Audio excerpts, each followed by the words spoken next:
Hey, what is going on, everybody? You already know it's Friday. It is 7 p.m. Eastern Standard Time. My name is Paul Spencer. That, of course, is Phil Haney. It's a Super Bowl weekend. It's time to talk some Super Bowl. What's going on, Phil? How you been, brother? Oh man, I'm doing good, man. Just getting hyped up for this game.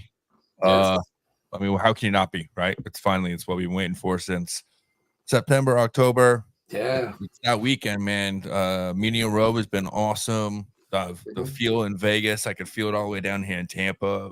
It's legit. It People are is. excited to be there for the Super Bowl. Unlike F1 very recently, which an event that did not go well. It Yeah. seems like the Super Bowl is absolutely kicking ass there. So yeah, very, very hyped. Can't wait to get into it. Talking about this matchup on Sunday. Definitely. Yeah, you spoke about F1. A couple of my friends are F1 racing fans. They went out there and watched the event, and they like, you know what? Hey, we don't even have to buy the best seats, but if you didn't have a ticket, you couldn't even see the streets anywhere. It was so bad. But he went out to Super Bowl this year, and he was just like, I don't have tickets, but man, just the after before party is insane here. No matter where you go, and he sent me a couple pictures of the Spear. Oh my God, that Spear is so awesome. Like I haven't been out there since, Phil, but just looking at the pictures, how they have the Chiefs ring on it from last year, of course, and then the Niners, the dynasty of the Niners back in the '90s. It's insane. I mean, the hype out there is insane, man. It's something that what better place in Las Vegas, Nevada, man, for a Super Bowl? Yeah, I mean, and talk about the turnaround over the last 5 or 6 years Mm-hmm. with the NFL and Vegas and gambling and the stance that they've always Yes. had. It's a big turnaround, and I could see that this is why people have wanted the NFL and Vegas for so long, because Mm-hmm. it just makes sense as a global product, as it becomes more of a global product, the NFL, to Definitely. have it in a place that is basically the playground of the world's most wealthy people. There's 2 or 3 other places in the world, sure, but Mm-hmm. Vegas is still it when you wanna go and just let loose and no questions asked. It's still Vegas. Hey, what happens in Vegas stays in Vegas, correct? That's right, it's still there. Yeah, I tell you, it's slowly becoming the mecca of sports. Honestly, I mean, you think about New York, of course, being the sports mecca, the MSG Garden, of course, but it's slowly evolving to the Vegas here. Baseball's coming soon, hockey's already there, basketball, soon to be maybe LeBron might pull a team on. That's another show to do, but it's becoming the mecca. UFC, everything's Mhm, out there. The Lady Aces, defending champs, of course, and it's mhm. it's becoming something special out there. But tonight's show, what we're going to talk about, of course, the Super Bowl. X and O's here, who we think's going to win. Final score, final prediction. Also, we're going to give a Super Bowl MVP. And also, Phil, you said it's Vegas, so what better way to come up with some prop bets and let's talk about some spreading some money out there. See if we can have some fun and win some money, man. Yeah, I like it. Definitely, Deb. Well, let's get into it, man. Super Bowl, Kansas City Chiefs. Phil, I want to start with the Kansas City Chiefs because you know what? A lot of people, including myself, thought about, Patrick Mahomes. He's never been on the road here. I don't know if he can win a hostile environment. Well, you know what, Patrick? You shut me up because from home Warriors to road Warriors to Super Bowl, Phil. Let's talk Mhm. about them first. Yeah, I mean, all they've done all season long as defending champs is be underdogs, Yeah. right? Everyone has been, "Nope, Mhm. that's it. That was the last hoorah." And all they've done is go out there and continue to beat the best teams in the league Yeah.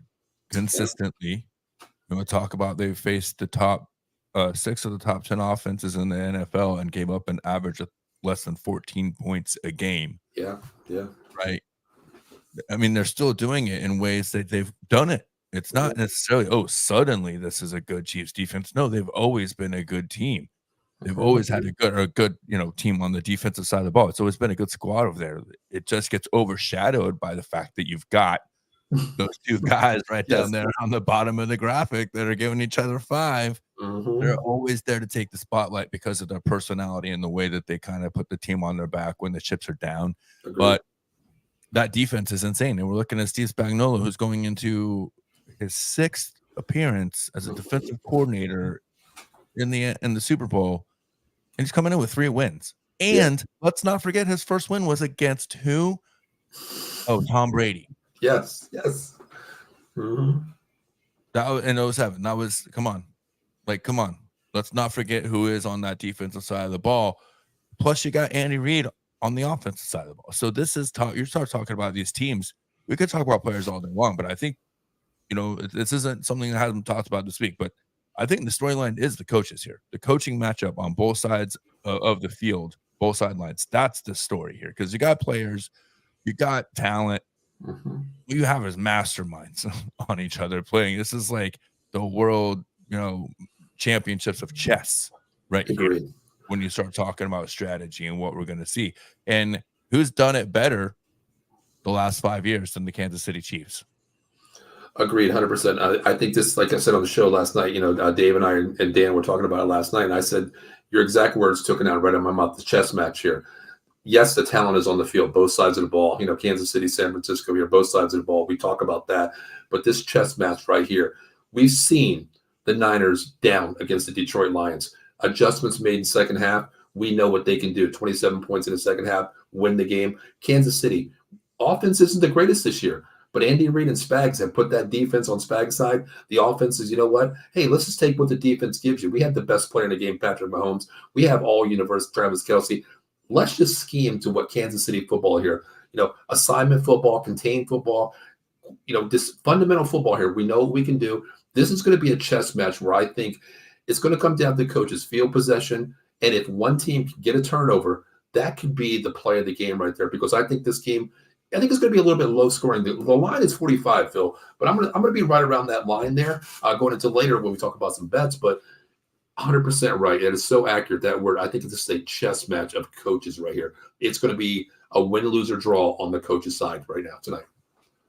Yeah, and you look at the experience you have on both sides too. The players, they've both been there. It hasn't been that long since it was these two teams facing off in the Super Bowl. Yeah, right? It's been 3 years removed from that. So, the storylines kind of write themselves when we start talking about the players. But I don't think we could talk enough about Shanahan versus Spagnuolo. Like that to me is the big, and the 49ers, they just play multiple. We've talked about this and how defense and play levels, right? They're just good on every single level. They have playmakers on every single level of that defense.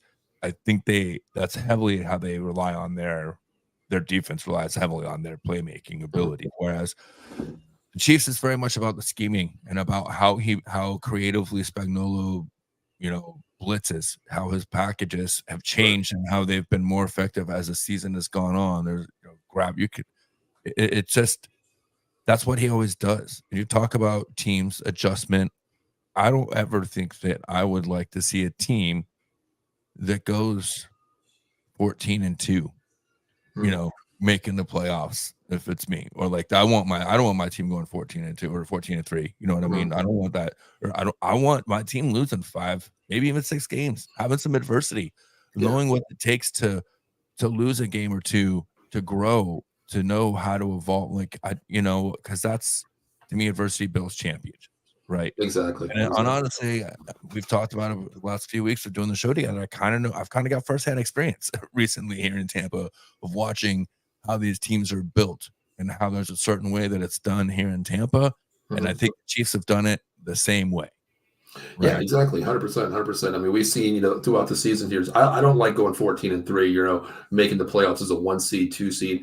To me, Phil, I'm the type of old school guy where I want to get knocked off my pedestal to where I stand. Because you go 16-1, 17-0, which is never going to happen, 17-0. But you think about, wow, we can't be beaten. We can't be touched. We don't know what our weaknesses are. You look at Kansas City this year. To me, Phil, I don't know how you feel about this, but they're in the Super Bowl. Yes, I give them 100% credit for that. But this is a down year for the Kansas City Chiefs in my eyes. You really think about it, what they, from the last dynasty they had in 4 or 5 years, 6 years, 5 years previous, 6 years now, we look at them and say, there's no way they lost this many games. How could they do that? But losing those games, look where they are now. You have coaching, Reid, Spagnuolo.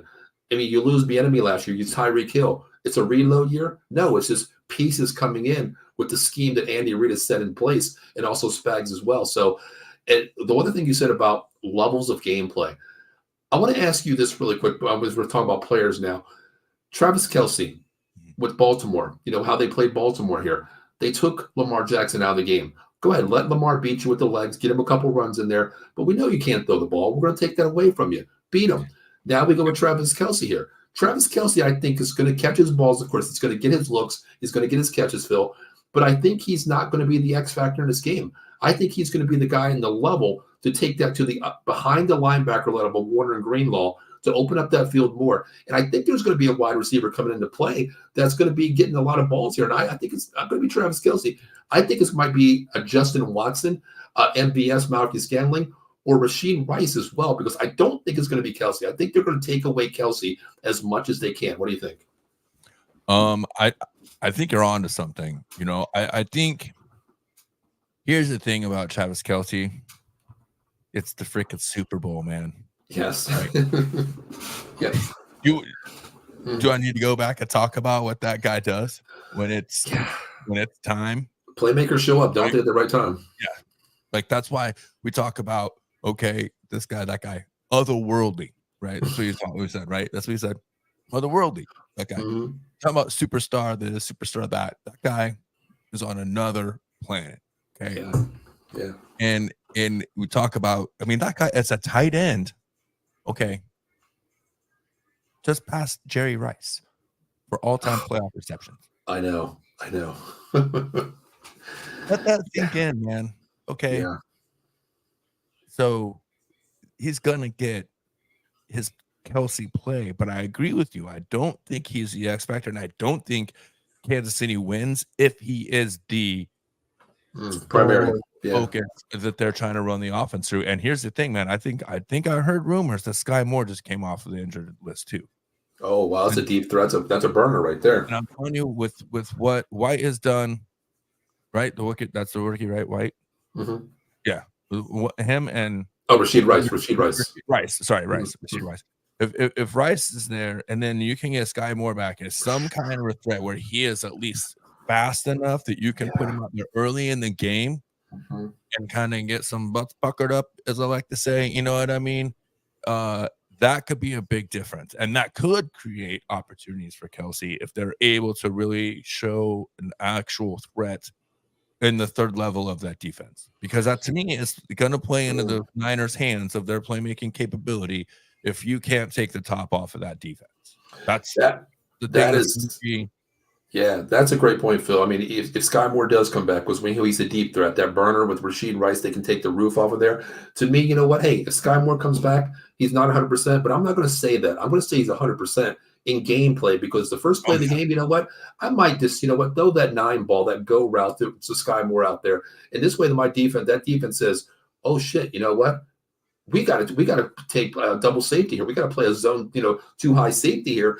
And what does that do if that happens? You got to be honest with it. You got to play honest football. You got to stay with them back in the back half, and that opens up so much for that middle guy who controls from the hash mark to the hash mark, Mr. All Universe Travis Kelce. But I don't think they can go to Kelce the entire game. Because this defense pins their ears back. I mean, you got Greenlaw and Warner, who just the linebackers say they can cover east, west, north, and south. So Andy Reid, I'm not worried about. This guy is a magician on offense. 14 days given to this guy to create a scheme and a playbook. It's criminal. It's criminal. Exactly. Yes. It's unfair to give that guy that much time. Yeah. I mean, it's that's the key, right? Because even Sky Moore, I think you get him in the ball in space. Some of the, this wide receiver screen, stuff like that. It's just another weapon. You have to do something that the 49ers aren't A, maybe ready for, and B, to make them have to adjust early. You don't want them to have to be like, okay, a minor adjustment here, a minor adjustment there. Oh, maybe, okay, a field goal first drive, a punt, and then a touchdown. And, okay, you're only giving up 10 points halfway through the second quarter. Maybe you're making minor adjustments. But if you can come out and put up 2 tutties early against the Niners, then they're scrambling. So that I think the best way to do that is to absolutely try and get some of the other guys maybe coming in or Rice involved. You said Valdez-Scantling, who's been coming out and finally back right out of nowhere. That guy has talent. That guy has shown he can be, a top 10 guy in this league. Really, he's shown that. So yeah, that's to me the key. They have to open up that third level of the defense in some way, and then or take eyes off of Kelce closer to the line of scrimmage. Like those two things have to happen. They have to get other guys involved over the top and close to the line of scrimmage to give Kelce room to breathe. Because if not, like you said, pin him, cover Kelce, and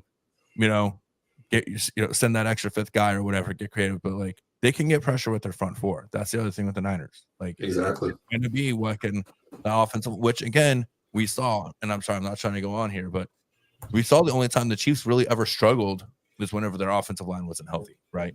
When they lost to the Bucs, their offensive line was decimated, and Patty Mahomes wasn't 100% coming into that game, and it was basically like, a Roman mythology story of like you had to go and take out his generals first, and then you had to do this, and we had to injure him, had all that to be able to win the battle finally against this legendary general. That's not the case this year, right? They're healthy, they're playing great. It's one of the best offensive lines in the NFL. So that's the key. If you can't take the top off and you allow that defensive line to take that offensive line on, and then those extra guys to affect Kelce or affect Mahomes, I don't know if you have what it takes to win. If you can't get that third level of the defense activated and having to change what your game plan is early on in that game from the defensive side of the ball on the Niners side. Yeah, I agree. That's a great point about the offensive line here. Kansas City, when they're strong, when they're healthy, they're strong. They're unbeatable. They give Patrick Mahomes the time in the backfield to make his plays. He can extend the play I want to say he uses his feet at the right time, Phil. He's not the running quarterback that everybody thinks he should be, what he could be. He is, but he chooses when to use his legs versus when to not use his legs. Move the sticks, I'm going to use my legs. But the one thing is, the Kansas City Chiefs do have a lineman out. Joe Thuney is going to be out this week. He's not playing in the Super Bowl. He's ruled out. That's the left guard, of course. And the great point, what you said there, health-wise, I mean, you're actually going to be having Nick Allegretti step in this week, Agarelli step in this week, who I think has started one game the entire year so far this year. That front four, man, I mean, if I'm billboard material right now, I'm putting on there left guard, and I'm circling left guard all week here because that's Chase Young's side. That's Eric Armstead's side right there. And you know what? I'm bringing Greenlaw. I'm telling you what, if they want to continue this, I'm going to bring Greenlaw on some stunts, and I'm going to bring him off twists off that left guard side to make him think like, do I go here? Do I go there? You better have your line adjustments right, because with this front four, really front seven, you be prepared for this one, because that's a huge having Thuney out this week. Definitely huge. Yeah, that is huge. That makes a big difference. I agree, especially if it's on that left side. You're able to kind of, like you said, pull stunts. Also, that's the thing about this defensive front for the Niners is they're so good one-on-one already. Like you can't afford to have somebody else, like they take up their man. You know what I'm saying? Like they do their job. So it's very easy to bring extra attackers and then create a mismatch that way. When the guys up front are doing their job and you know that offensive lineman or that tight end or whatever isn't going to get off and then be able to affect your linebacker, your cornerback, or whoever's coming from the second level to help affect that quarterback. So that's the big thing. You miss one guy on the left and it's in everybody's head. And then, hey, like I said, we know that probably is the one weakness they ever showed in the Super Bowl. That wasn't a close competitive game, was when that offensive line wasn't healthy and there was something they could exploit on that left side as well against Patty Mahomes. So that's a very good piece of information that I missed on the depth charts. So that's why you get paid the big bucks, buddy. No, I don't get paid anything, brother. It's paying you to get on this show. I mean, bro, you broke the bank on this one, brother. I'm still in the depth here, trying to get after paying you here. But that's a great thing. Look any more full, so I must not be in the mail yet. But that's a great point. Talk about the offensive line here. You think about adjustments here. What can you do if that on the first drive, let's say Kansas City gets that ball and San Francisco says, hey, we're attacking that circle there at left guard. We're going all day long on that first drive to make them think that we can beat you right here, mismatch, advantage San Francisco here. But if that happens, you only have really two options, Phil. You think about this. You can put Travis Kelce to chip block off there, which takes him on his route to get deep, in the mid-level there. Number two, what are you going to do? Bring in an extra blocker, Noah Gray or Blake Bell? Well, that takes away one of the wide receivers here, a game play going four wide. He's going to be a conditioned blocking, going back to 3 years here when Dallas played to Tampa Bay in the very first game of the season. Zeke carried the ball 4 times the entire game. He had to become a blocker. That's all we had to do. Same situation here. If that happens, San Francisco has a better advantage right here because you just took away a weapon. And even if they put Travis Kelce on that left side, That's what I hope they do as San Francisco does it, because that takes away a rhythm. He's going to have to chip. He can't get off on that lead outside, that momentum drive. It's going to be a chess match here. I'm so glad to see this, that I really want to see it as a coach. I really want to see how they gameplay the situation. Yeah, and you say that weapons, and you bring up Zeke Elliott, and it's a perfect segue. This is why we just fall right into this, like we've been doing this forever, and that's right into Pacheco. Okay, Exactly. Talk about one of the most talked about, underrated players on this Chiefs offense this season. It's been Pacheco. Yes. Right. And that's the key with that left side of the offense maybe being banged up. And I got to be honest with you, if I'm Andy Reid, and this is great because now we're maybe going a little long, get a little discourse here, because we talked about it before I come on the air. You've been coaching youth football for a while. It's my first year coaching. I'm just getting into flag football. I'll be coaching full pads in the fall, but it makes me think if I have a guy, I'm expecting now the defense to come after that left side. Sure. So then my game plan clearly is going to be either let them come and throw some screens over them, around them, behind them, or get wide receiver screens to the right side of the field. So they have to, like if a Sky Moore is back or with a Rice, get your speedsters or a Pacheco, get him the ball out there. Maybe, okay, you're losing. You got to put someone on the left side, but maybe you got Pacheco leaking out the right side as, a safety valve or something, and space whenever they're overloading, trying to overcommit. So those are the dangers that you face as a coordinator coming into a game like this. When you see a weakness, do you want to exploit it? Yes, you do. But if you overcommit, do you not think the coach on the other sideline is saying they're hoping that you do just a little bit, especially when that other coach is, Andy freaking Reid? Yeah. That's a great point you brought up there, Phil. And I always say, as an offensive coordinator, I'm not a head coach, I'm an offensive coordinator, and I always say, you know what? Sometimes I'm going to use your over-aggressiveness to my advantage here, because you know what? Speed does kill, but you know what? I might just let you come through and chip you real quick, and I might get my tight end off of a screen, or I might just bring a drag route from the opposite side, which we call the opposite picket fence on our side here, coming across. Why not? I'm going to use that to my advantage. And the word you said, Mr. Andy freaking Reid, this guy, he's licking his chops like he's eating a damn cheeseburger on the sideline, saying, okay, you know what? You want to come with it? I got the magician at quarterback here who can make a play anytime, any read he wants to at the line of scrimmage, and it's very simple. I think you're going to see a lot of screens. They're not going to abandon the run. Andy Reid will not abandon the run Pacheco. He's going to run that ball till he falls apart. He learned his lesson in Philly. That's one thing I will say about him. Not to interrupt you, but like that. Well, I mean, I did, but Paul, that's what he learned. Yeah. He got run out of Philly because he did not run the ball. Yeah. You cannot accuse him of not, or at least utilizing his running backs in a more functional way than he did when he was in Philadelphia. Where he had talent that he squandered in Philly, he's like creating running backs in Philly because they haven't really had all that great of talent there. He's created and found ways to highlight the talent they have at that position. Which is what great coaches do, right? Yeah. They don't scheme and force their guys into a scheme. They find their guys and scheme to their talents and put them in positions to be great instead of forcing them to be great in their positions. It's funny you talk about, in Philadelphia, of course, being a Dallas fan, living in Philadelphia, we've seen it, we've heard it all, of course, living down there. He's learned his lessons, number one. Yes, he has. He's not going to abandon it. But you think about this, he has Pacheco, a late running back here out of Rutgers. Who would have thought that? He's picked the guys to fit the system here, the mold, speed-wise, talent-wise. He has the power. He runs angry. It's like he wants a Snickers bar. He's a hangry type of guy. Yeah. But you think about the other running back, Clyde Hilaire. This guy's a big back, too. If you want to control the line of scrimmage, I've seen games this year where they run split backs, but it's not split backfield. It's I formation. Clyde Hilaire is playing fullback. Pick your poison with that. If you want to get into a game where, well, it's a field possession game here. We're going to neutralize the field to keep it on their side of the field. We're just going to go old school football. And Andy Reid has learned even how to do that too. Because we've seen games where Patrick Mahomes is thrown under 20 times the entire game and won the game on a low scoring game because the dude knows how to win now. He's there for a reason. 6 straight chips, Yeah.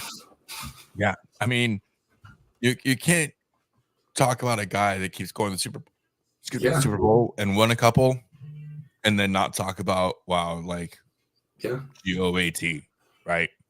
We talk about Belichick's a lot as football fans as being the greatest, but as soon as he talked about leaving New England, Yeah.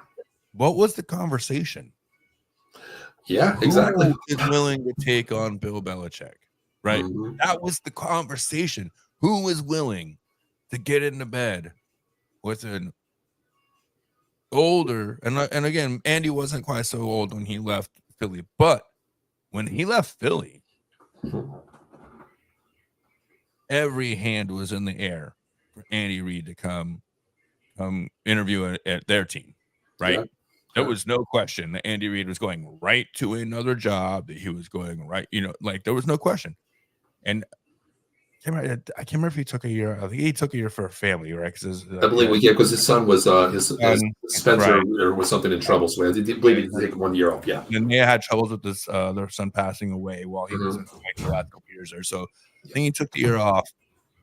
So I wasn't expecting to talk about this. I didn't do my research, but but he was still highly sought after. There was no choice or no question when he was going to go somewhere and still be successful and probably win.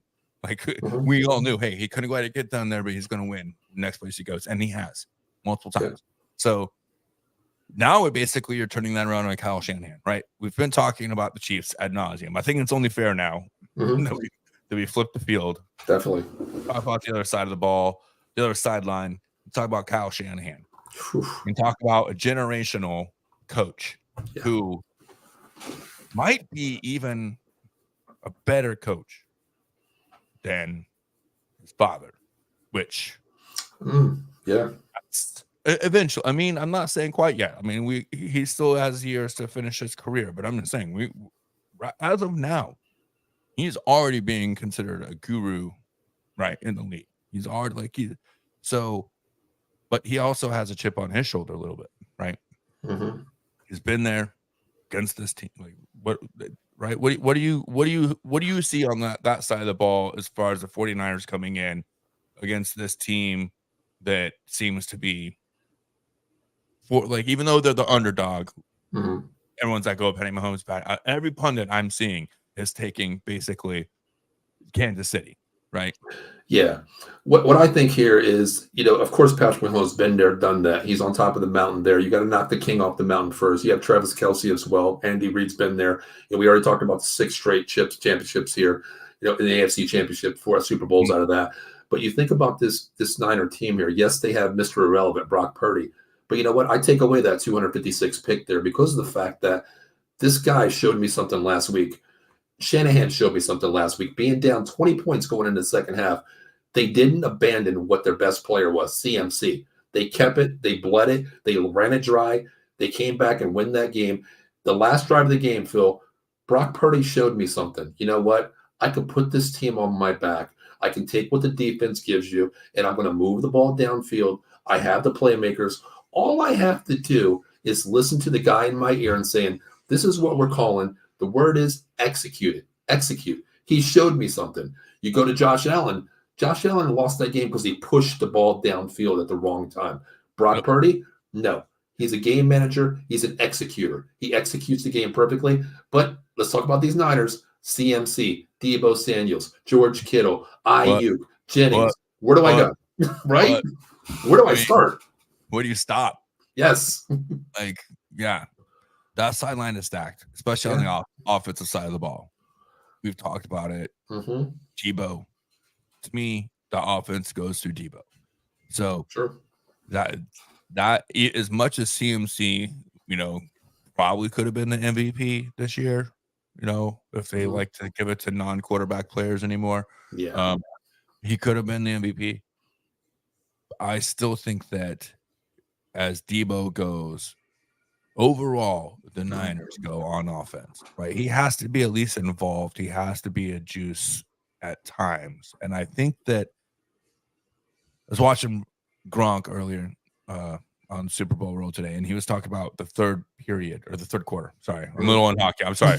I'm still a little bit in the hockey mind. But in the third quarter, he's talking about that being the pivotal play, right? We talk like NFL films had that that show for a long time, right? Like the game breaker. What was Mhm. that one play that really Right. Like a changed turning point. Yeah. the momentum swinger, right? Mhm.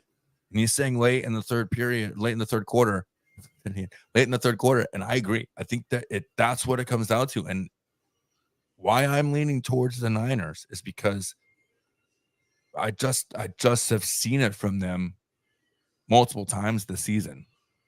That period of the game Yeah. is the game that they own, Mhm. right? That's Yep. the part of the game that they continue to own. Is that late third going into the fourth. They've owned that point of all these games. Even when they've been behind in these playoff games, that's what they've owned, and that's what they've used to turn it around. That's a great point that you brought up there. I mean, this team is built this way. They can beat you, they can outscore you, and they can win a close game. The one guy that I really want to talk about is Kyle Husek. Okay, the fullback here. This guy is Mm. not a fullback. He is a wide receiver playing fullback. He's a tight end playing fullback. This guy, Shanahan knows, like, you know what? If Kansas City's outscoring me, what am I going to do? I'm going to keep Patty and Travis off the field here, and I'm going to play 4 times 3 equals first down right here. I'm bringing Husek in here. You know what? I got the best player in the game. Should have won this, of course, being a running back versus the quarterback, but I got CMC in the backfield. I'm going to give him the ball, and I'm going to say, you know what? Go win the game for me. Go win the game for me. Go run behind Trent Williams. Go run behind him. Move the sticks here. Keep Patrick Mahomes. Keep Kelsey in this offense. Andy Reid, you know what? Go eat a cheeseburger because we're draining this clock 8 to 10 minutes on this drive right now. We're keeping you off the field. And this guy is not just a fullback. This dude is a pass catcher on the backfield. You Yes. be over aggressive. He can chip the tight end or chip the defensive end, make the linebacker come through, chip off him, get 4-yard drag right here. First down, he moves the sticks. Once again, going back to that word, Phil, chess match. Chess match. I like that you say 4x3 as an offensive coordinator, man, because I think that is a concept that has been abandoned in the NFL. I use And it. I think it is a concept that's been abandoned in football overall on multiple levels. It is a concept that I grew up believing in and loving, that the run game is your bread and butter, especially when you start talking about matchups and chess matches and all that. If you're at this level, at the Super Bowl, I'm not taking anything away from that defensive side of the ball because I'm a defensive guy, but I think that kind of makes me more of an offensive coordinator. You and I, we probably need to get into this stuff. Like we talked about it. We aren't done, but kind of I think what innately makes me more of an offensive coordinator is because I love defense so much. But that is that, man, I kind of talked myself out of my train of thought there. But, no, it's you have a guy that you can use in the craziest time of the year of the game, right? You never expect it.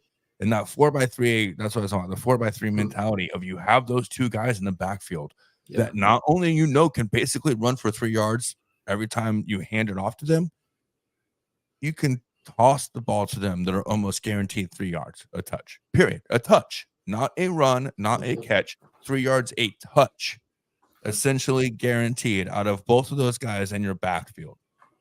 And you brought up Brock Purdy in the last couple of games. He's shown at the most opportune times when he can run the ball, and he can run the ball. He reminds me of a bit of a Steve Young, He never really ran except for in the biggest games just to break your heart. Yeah. You know what I mean? Agreed. And that's one thing. That's the greatest thing there. Talking about the 4x3. I coach offense up here, Phil. And what I want to go back to is Andy Reid and Kyle Shanahan here. They're excellent coaches. They know how to scheme a game. But the one thing that I watch both these guys, a lot of people say Andy Reid has a time management issue. Shanahan's been there, hasn't won it, But to me, I look at different coaches and I try to put together the perfect coach. I watch these two guys a lot because what I always tell my coaching staff is these two guys as coaches, they're a step ahead of you as a defensive coordinator because I philosophize my game after Andy Reid and Kyle Shanahan a lot. I always look at the next play, and I have one of my offensive coordinators next to my assistant always watching. I tell him, you watch the offensive line, you have the linebackers as coaches. They ask me why, and I say, okay, I'm going to run a fake jet screen here. I want to see that linebacker, if he's going to commit to the outside, is he going to pass him through, let him go, who picks him up, what is open for the next play? Because I always tell this, guys, Everybody, watch Andy Reid when he coaches. He's probably one of the only coach that has a marker and writes down after every play. What does he write down? He ain't ordered a cheeseburger, I'll tell you that. He's writing down, that son of a bitch moved all the way across. He let him go. Write down, check mark, next play, next set. I'm coming back to it. Touchdown. And he's already telling Patrick Mahomes, you saw that. I saw that. Yes, we're going back to that. That's what I like to see. This is a game where even if you want to over pursue 4 times 3 on that 4th down, you're going to have CMC and Husek in the backfield. Then again, who did you forget? You forgot Kittle out there. You forgot Debo. You forgot Jennings. You forgot Ayuk. It's so easy. Aggressiveness. This is going to be, the word I want to use is a complete chess. We ain't playing checkers here. This is a chess match. Oh, and I mean, this is like, it's like 80s chess. You know what I mean? This is like the high, like Bobby Fischer era, like this is the U.S. versus Russia Cold War era chess, right? Yes, what we're looking at right now, man. Yeah, and it's amazing. Like, and it's in, of all places, Vegas. Like, it's the NFL. Like, when people are like, "Oh, the NFL scripted," maybe it is, because they couldn't have written it any better, right? This season than to have the Niners and the Chiefs line up here with finally, and the 2 best teams, I would think, consensus overall. I mean, not necessarily by record, but the consensus 2 best teams in the NFL now facing off the 2 of the best offensive minds, 2 of the greatest defense. Like, you couldn't really script it any better. I agree with that 100%. I mean, a lot of people say, you know what, this arguably isn't the best 2 teams. Well, you know what? I tell you what, the way Kansas City got here, beating who they had, being road warriors, nobody thought, underdogs all throughout the playoffs, getting to where they are in the Super Bowl. You look at the Niners, lost 3-game losing streak. Oh, they are what they are. They're not as good as they are. Well, you know what? There's a thing called turning the switch on at the right time. And they turned it on. Both teams did. As a fan, number one, a lot of people, I put this on Twitter and on Facebook on our page there, and a lot of people are like, I'm not watching the Super Bowl. I'm like, shame on you, brother. Shame on you. Because number one, I'm a football fan. You know, and then I put on there, honestly, Phil, I said this. I was like, well, I guess you're not a Brady fan, because I don't like Brady either, but I respect greatness when I see it. And I respect these 2 teams being where they are, because you know what? This is going to be one hell of a game no matter who you root for. I have no coin in this game, but I tell you what, as a fan, I'm going to be glued to my seat in this game. Eddie checks in. He says, Kansas City and San Francisco defense are on the same level. I do agree with that. Where do you see an advantage, though? Because I'll tell you what, San Francisco, their front 7, I give the nod to them. The back end on Kansas City, I do give the advantage to them a little bit. How do you feel about that? Yeah, I think they're close. I think I kind of mentioned it earlier. The difference is their result is similar. Their process is different, right? Sure. For the Kansas City Chiefs, it's all about scheming, Spagnuolo, what he does with his pieces, misdirection, kind of high. For the Niners, it's all about talent, playmakers, our best on your best, and we believe we're going to win. That's the way I look at it, right? That's the way they play their game defensively. That's why I think you might have a little bit better ability on the Kansas City side of the ball to adjust.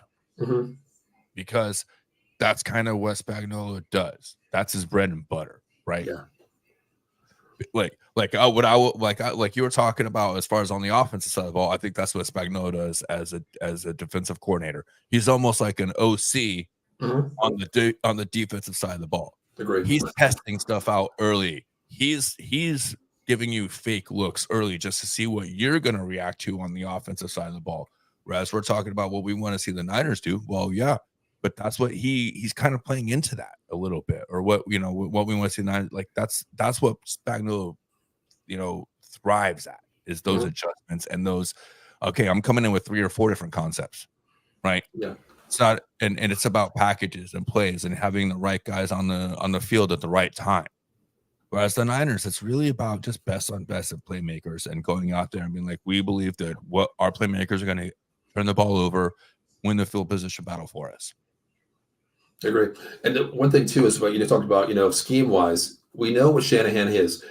30% of his plays are motion spread. Even though it's a decoy window dressing, he uses that because he picks his poison. You know what? Just like I said, when I coach, I want to look what they're going to do. Are they going to open pursue that? They're going to pass through, a next corner coming up, linebacker shifts. I want to see that. Shanahan is that type of guy. What I think this comes down to on the Kansas City side here is the linebacker play. If that line, it was the defense, the secondary is really good for the Kansas City Chiefs. I mean, you think about it, you got Tranquil playing linebacker. He's a stud as well. You got Jarius Sneed, who's all world right now. Justin Reed at safety. And Duffy's playing where Trent Duffy at corner is playing really well as well. But it comes down to me, as I already mentioned, Tranquil as a linebacker. I think he's going to be pretty much on the tight end Kittle. I think he's going to shadow him a little bit more than he usually does. But it's going to come down to Willie Gay and Nick Bolton at linebacker, because they got to control CMC running that gap. I think that's where it comes down to. I'm not worried about the back half, because I think they can stay with, a Ayuk. I think they can stay with Debo. I think they can stay with them one-on-one. They're not going to have to run a cover 2 shell on them. But it's going to come down to those linebackers, because once again, the word chess match. If you over pursue, CMC is not a guy that, goes one-on-one and never loses a battle. He wins 99% of those battles. Yeah, and it's a position, I think, in the NFL that's evolving quicker than any other position I know on the defensive side of the ball, linebacker.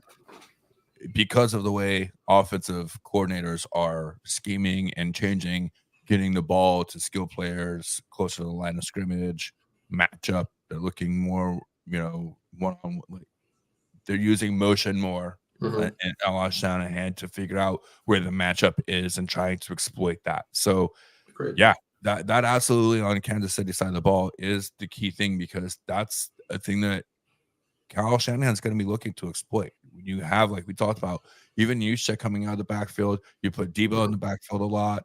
I mean, I don't know if there is a wide receiver or offensive player that they don't put in the backfield at a certain point on the Niners side of the ball, right? So that's it. Like, those linebackers are going to have to be able to communicate and execute perfectly, basically, for 3.5 hours of football. Right. That's 100%. I mean, I like I said earlier, I take Clemson glamours of each coach, what they play. I run a 5-wide offense, 1 back, and a shotgun system with me, but I take away a lot from other coaches. Like, I like seeing the window dressing that Shanahan uses. And the biggest thing I love Shanahan is he shows you multiple looks in the same set. Same formation, different looks, different motions and everything. And what they do is just the word that you used earlier, Phil, they play levels of football. There's a short game. There's a mid-range game. There's a deep game. Levels of football. And when you have weapons like this, it goes to the levels of football, what he can use to his advantage. But Michael brings up a great point here. I want to get your take on this one first. Kyle Shanahan has to win the Super Bowl because when he was on his way, the same road that Andy was in Philly. How do you think that if Shanahan doesn't win the Super Bowl, where do you put him in his place on coach list? I mean, excuse me, here's the problem is that against anybody else, I would have to say this is like a make or break Super Bowl for him. Okay. But we're talking about Andy Reid on the other sideline, man. Yeah. We're talking about, what I already said, GOAT in my book. And as a Dallas fan and a Tampa fan, that's high praise. Talking about a guy that cut his teeth and made his name in Philly, right? That's the only thing where I'm like, hey, and technically you've got a game manager as your quarterback. I was laughing earlier because you start talking about Kyle Shanahan. You know what those Shanahan men are known for? Super simple offenses, right? Yeah. Super simple. Like they're known for that. Like they don't have complicated this or that. They don't have terminology. They don't have reads and checks about. No, not those Shanahan guys. They're super basic in the way they look at the offense. Come on, get out of here.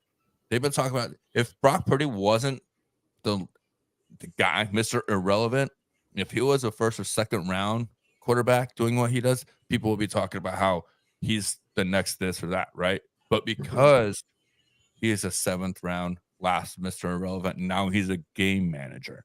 Great. That guy, you know what that guy showed me? He can manage your team right to a Super Bowl. I'll take that single day. The funniest thing is I don't have the quote in front of me, but what Cam Newton said, you're not even the best player in your team. You know what? I don't need to be the best player in the team because you know what? I have weapons. Well, he didn't say all this, but I'm just saying, I don't need to be the best player on my team. All I can do is just execute what I can do. And what I love about he said about Cam, you're not even on our roster. How long have you been on the roster? He said I might be the 10th best player on my team, but there are 90 quarterbacks in the NFL, Yes, thank you. and you ain't one of them, bro. Exactly. That tells you something. Hit 99 QBs, but Yes. you ain't one. Mhm. Hey, if you cared about the game, you'd be playing. That's what I gotta say. Eddie says Right? that what roster is he on? You know what I mean? Exactly, 100%. Hey. And the other thing is you talk about the Shanahan tree. Going Hey. back to the Denver days, Terrell Davis, this guy was a late pick, led the league in rushing 2 yards. He goes out and get a guy named Gary Kubiak, the master of the zone block. The zone block. This was never even found in NFL football, zone blocking. Yes. And I even made a comment going back 10, 15 years ago. I said, shit, under Shanahan's system and Gary Kubiak's system, I can run for 1,000 yards with this system here. It's zone blocking. That's why TD isn't in the Hall of Fame. It's because shortened career and Shanahan gets all the credit because he just took running back after his offense and Kubiak together. You know, but sorry. 100%. No, but what I want to say about that, Eddie, Michael comment there. I understand he's playing against the GOAT here. You know, Andy Reid's GOAT 2.0 is what I really want to say. If he stays, he could surpass him. Different time leagues when Brady played versus now what we are now. Of course, we always get that, you know, old school, new school. We see that. But I am going to put an asterisk against Shanahan's name this year because I give him the nod that he has Mr. Relevant, 256 here. I give him that 100%. But with the weapons that he has the last 2 years here, that's the only downfall I can say, well, damn, you know what? Phil, we're Cowboys fans, top to bottom. We have one of the best rosters in football. But you know what? If you don't take me to the promised land, I want you out of here. Very simple. I think that's the only asterisk against Shanahan's name. Well, you have the weapons. Don't turn into a Mike McCarthy with all these weapons for me, brother. That's all I'm going to say. We just had the NFL awards handed out. Yes. Right? Who won that GM award again? Yeah, exactly. Yeah. What weapons has Mr. Lynch brought in to this franchise for 100%. You to go and win with? That's the thing. Yes. Answer: all of them. All of the weapons. He went and took Christian McCaffrey, the player that everyone, the modern day Barry Sanders. Tell me I'm wrong. Modern day Barry Sanders, wasting away in Carolina, wasting away in a franchise that didn't want to build around him. Decided, we'll build around Cam Newton, not you. We'll build around, as we saw, Scam Newton. Okay, I like that. Well, that's who we're building. And but meanwhile, we'll just overwork the hell out of you. We'll make him Superman. We'll make him the Oikos man, the yogurt guy, the fucking hat guy. Sorry, the hat guy. We'll make him every guy. We'll run you into the ground. We won't have a staff that keeps you healthy. We won't commit to a good staff to support you even. We won't do that. We'll run you into the ground. Then we'll make you the scapegoat when we have to run Cam out of town because you can't stay healthy. Then we'll sell you off to the highest bidder, still running our franchise into the ground. John Lynch is like, thank you very much. That's the thing. Thank you very much for giving me the very best football player maybe in a generation. And I know how to use him. I have a staff to support him to keep him from getting hurt. I have a head coach and a guy that knows how to run an offense to use him and not get him hurt. I have other weapons on the offensive side of the ball, so he doesn't have to be the only guy that is fighting off 11 players at a time. Yeah. You know, what I always say is you have 11 guys on offense. You're not wrong, man. Shanahan has all the tools. Yep. What I like to say is 11 playable on defense. Of course, that's the universal rule there, but a hat on a hat is what you play there. If you got the better players, you're going to win every battle. Speaking of John Lynch, I love how you said CMC. Thank you very much. Thank you for dropping him to me. The one thing I'll say about John Lynch, he built this San Francisco team. It's always been good, near the top, couldn't get over the hump, but he's always brought in pieces. You go back 3 years from past year, he sold the farm to get Trey Lance, thought that would be better, took the risk for what they gave him, gave up for him. You know what? We got him for a 4th round pick to Dallas. We don't even know what he is, what he could be, but they took that chance on him. They learned their lesson. Yeah, they did, but they went out and did it again and got CMC, a injury-prone guy, like you said. But you know what? Here, he doesn't have to be that bell cow, which he is. Of course, he don't have to be that guy because we have puzzle pieces, and he's just that last middle piece to say, you know what? Drop it in there. Puzzle done, 100%. So yeah, it's crazy. I love John Lynch. I mean, arguably a lot of people don't like him, but when you build a team from ground up the way you are, it's insane. Look where he's been exactly down Tampa Bay, of course. Let's get into some of these comments real quick. Definitely. Let's get some of the comments real quick. We'll read them all through, and then we'll go back and talk about them. Eddie says Baltimore are what they are. Great defense with a bum. I love this comment he said on the show earlier on one of my shows. A bum running back who takes snap, Mr. Lamar Jackson. Yes. Also, Eddie says the front seven is slightly better. Kansas City DBs are better. I agree with that one. On offense, San Francisco has better playmakers overall. Agreed. Pacheco has to go over 100 yards for KC to have the best chance to win. I can see that too. I think he's going to be – they can't abandon that. Exactly. Call about Cam Newton. They're the scam. Also, Kyle says – I'm sorry. Michael says Kyle has been to 3 to 4 NFC championship games since one Super Bowl loss. So this game is big for Kyle. It doesn't matter who coaches on the other side. Kyle, if he comes up short so far. I do agree with that in a way. We'll talk about that, but we'll rehash that one. Plus, Kyle has a lot lesser coaches in the past. True. Eddie says Ayuk. Yep. Samuels. He's just going through the list here. CMC. What? CMC twice. TMC deserves it twice. Definitely, right? Michael Peppernick says, how many Super Bowls do San Francisco have with this talent so far? 0. I get that. Fair. The only ops is John Lynch has Trey Lance. That's exactly. We talked about the Trey Lance trade, but he learned his lesson, but he stuck with it and went after CMC. Exactly. Yep. He didn't get so in love with his move that he's exactly. Yep. Also, Andy in Philadelphia never had any offensive weapons. Now I agree with that. I mean, if you go to the Super Bowl with 1 year with Donovan, the years with Donovan McNabb with no wide receivers, the only bugaboo on Andy Reid's career that I can see is, Phil, you hit the nail on the head earlier. Run the damn ball. If they would have ran that ball, they probably would have had 3 Super Bowls under the Philadelphia watch right now. At least 2. Exactly. Yes. Probably 3, at least 2. Yeah. Yeah. And going back to the Trey Lance thing again, I kind of said that's to me why he wins GM of the year is because take a chance. Yeah. Don't be married to it as a GM. It's still a business. You know what I mean? Okay, I swung for the fences. I whiffed. Move on.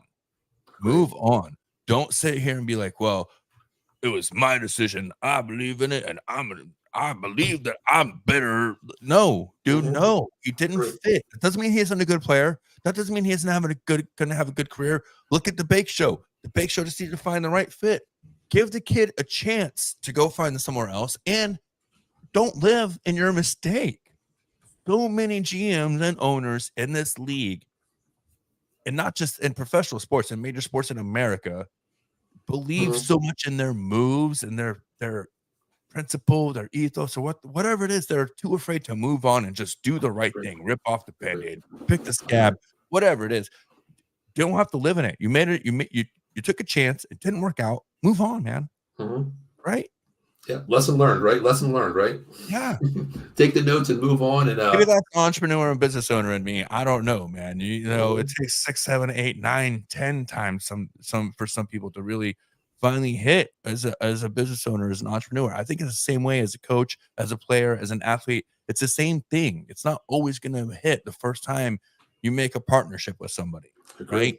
Sometimes it takes a few chances. You can't just get in love because, I believe in myself. Now, how bad am I as a person if I made a wrong decision?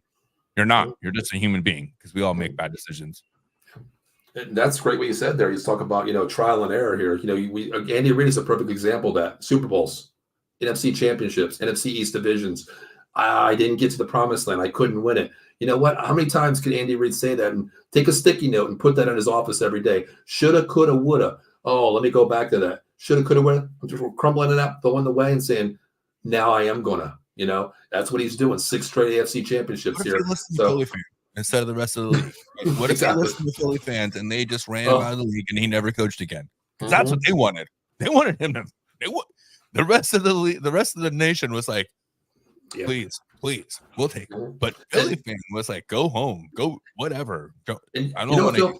That's a perfect example. We talk about going off subject here. We talk about NFL fan versus a home team fan. Okay, right.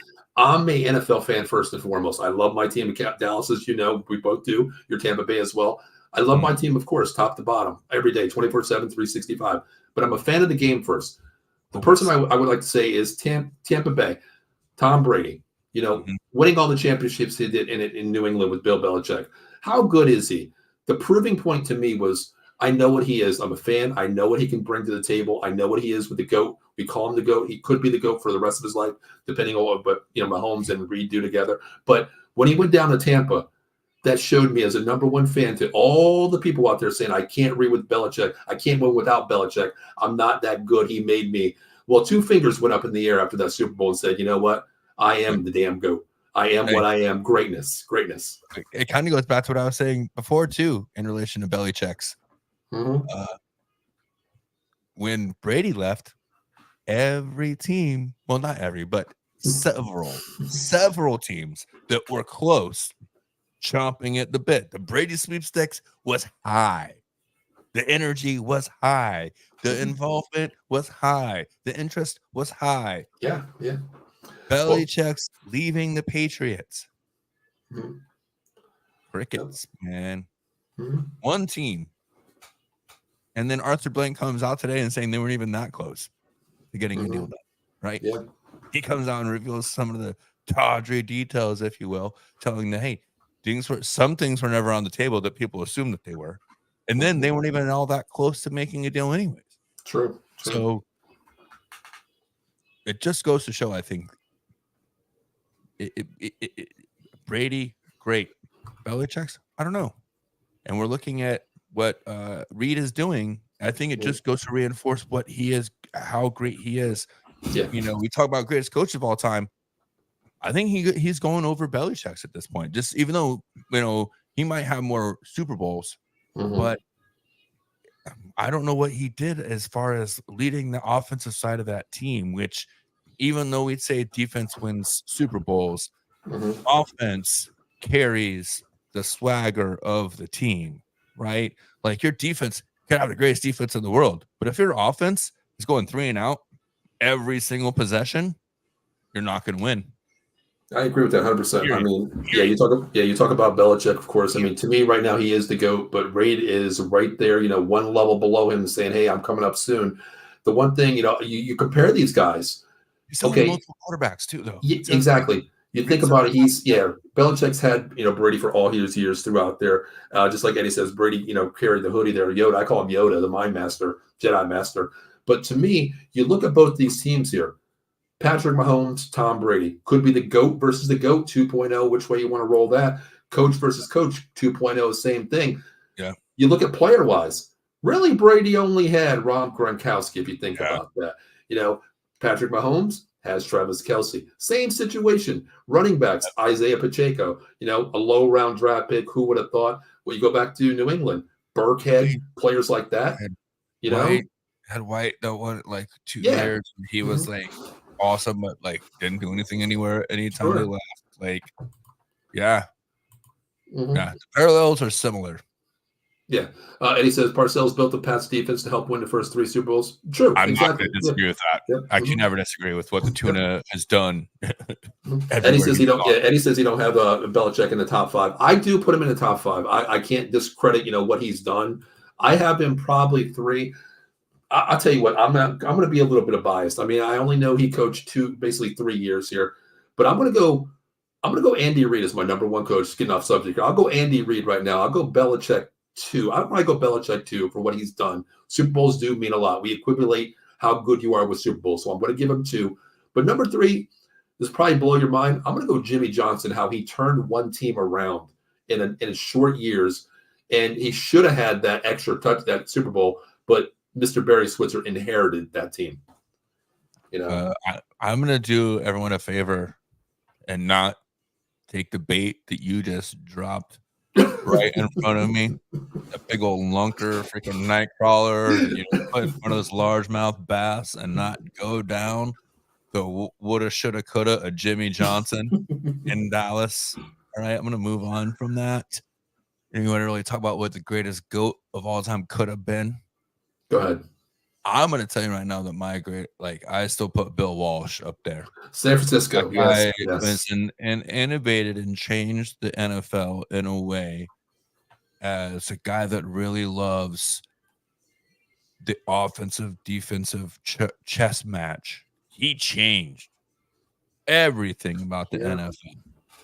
the West Coast offense is no longer the West Coast offense. It is just offense in the NFL, right? Yeah. For about 15 years or so, West Coast offense, West Coast, not Andy Reid uses Bill Walsh West Coast offense, right? It revitalized extra. Absolutely. Yeah, exactly. Absolutely. It's 2.0 West Coast offense, right? And if you look at what they do with Josh Allen, and he like, man, we can run down the list of how many offenses right now.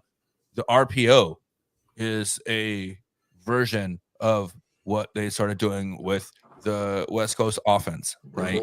When you start talking about how they line up misdirection, getting the ball in tight spaces to playmakers, not always having to push the ball down the field, 4-by-3 concept, right? Not necessarily just your running back, but your wide receivers and your tight ends can also get involved in that concept of 4-by-3. He's, to me, as far as innovating and changing the game, he is the greatest coach of all time in my mind. He's the greatest football mind. And then right here, Eddie Chuck Noll. it because Chuck Noll is number 2 for me. And then he is put on there in no order, but those are his top 5 there. Yeah, I agree. Yeah. And the one thing you said about his first 3 or my first 3 for sure. Gotcha. I put Bill Walsh in there as well as my number 4. Vice versa, the 3 and 4 there. But it's funny that that guy broke my.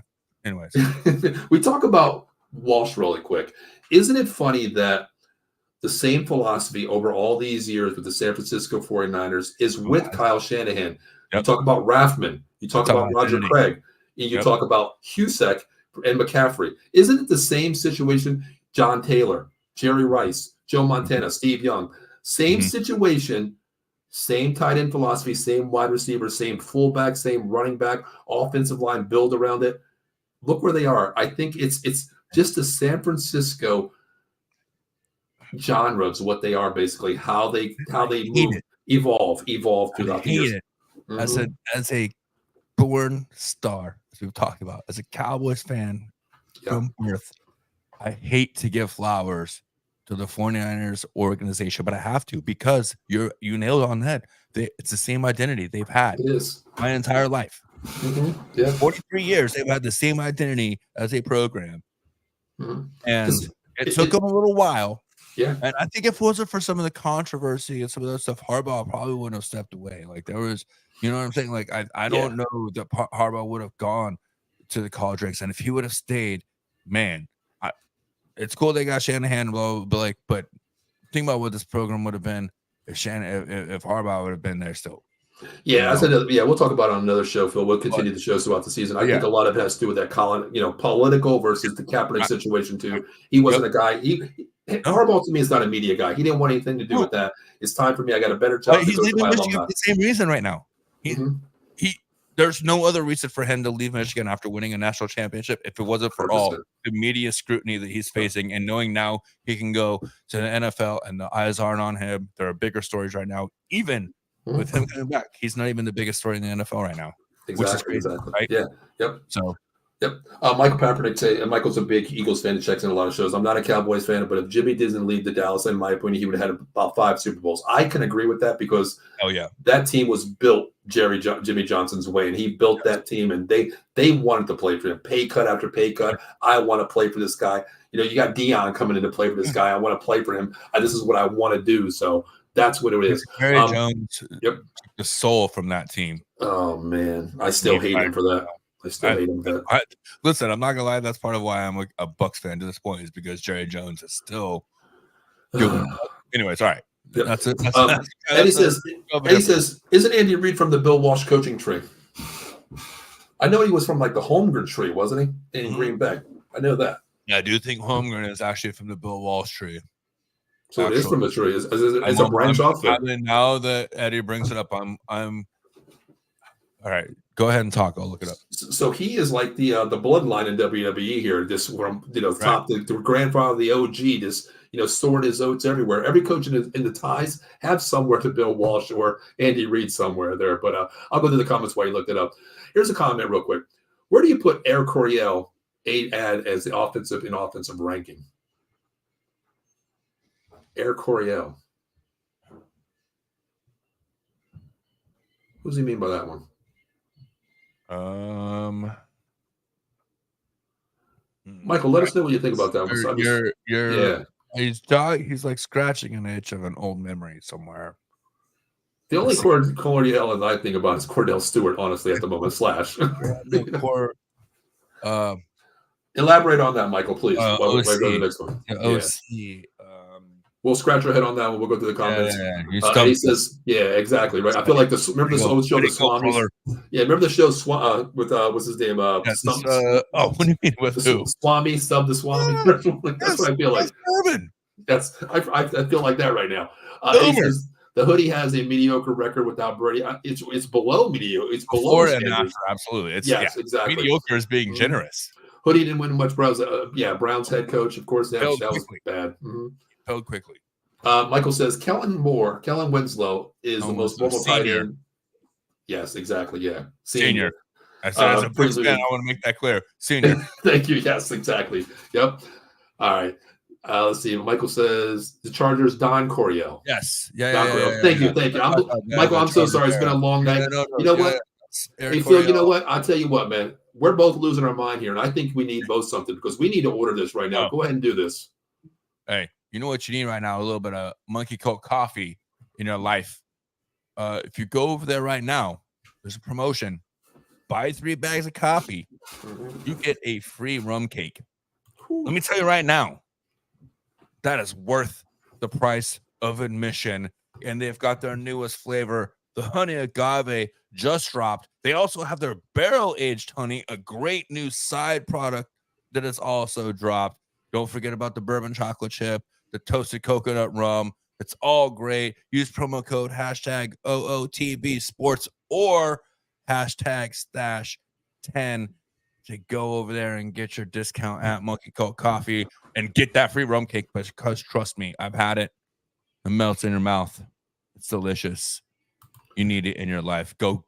Get 3 bags of coffee. As you guys see, listen, we drink it. We love it. I got the cup. He has the shirt right there, and we got it all right there. Monkey Coat Coffee is the best damn coffee out there. You know, Matt's a great owner on there. Great, gives 10% back to the National Pediatric Foundation. Awesome. You're right. Yes, I apologize. I dropped the ball on that one. No big deal. This is a good reason why we do it. Proud sponsorship of both. Phil and I, both companies here. Great sponsorship that we have here. So, yeah. Well, let's get back to that. Don Coryell, where do you put him at, Bill? Man, that you brought up an era of straight up chucking the pumpkin. Yeah. Right? That was like running back. We don't need no stinking running backs. We just go up and put 5 of them wide. And you can't beat your front 4, can't beat our front 4, and your middle 3 can't cover our 3. And that's what that was, man. And it was genius offense because it was the original kind of matchup strategy, right? Our best on your best. If you can't beat our best, we're going to win every time, right? And it's having a guy back there that's able to read it and be able to execute. That's the main thing. Right. Wasn't his name Dan Fouts? Yes.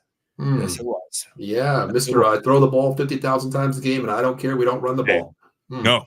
And at that point in the NFL, in that era, it absolutely worked. It absolutely worked. Yeah. And again, that's you were talking about innovation of like, okay, so we start talking about Johnny Unitas done the forward pass and the progression, right, and the history of the offense in the NFL.